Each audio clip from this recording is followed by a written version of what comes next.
Hello, and welcome to IP-GeoScape, a visual representation of molecular IP space. In the following video, I will demonstrate for you the functionality of the IP-GeoScape product. You see before you the overall visualization. In the center of the screen is the molecular landscape, with the legend to the left, filtering of the landscape to the right, and a data table below.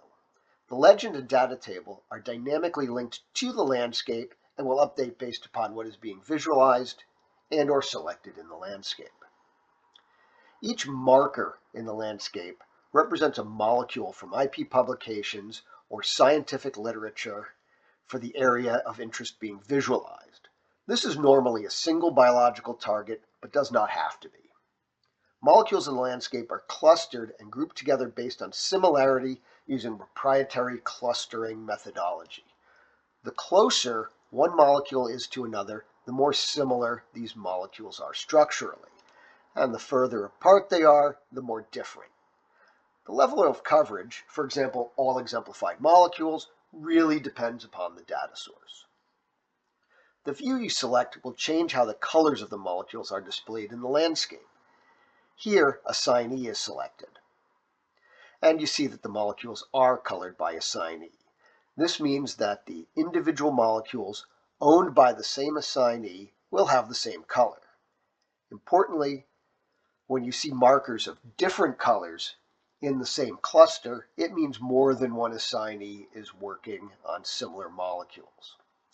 You will also notice that the legend to the left has the same color scheme. If we switch the view to bioactivity, both the landscape and the legend color scheme change. The colors now represent hot and cold areas of bioactivity.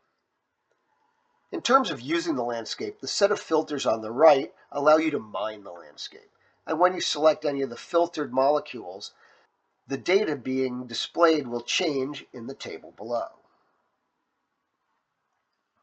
There is substructure searching, filtering by assignee, patents, compound-related data, and so much more.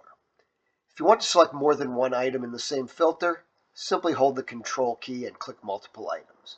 You can use multiple filters and various combinations therein to really explore the breadth and depth of the landscape.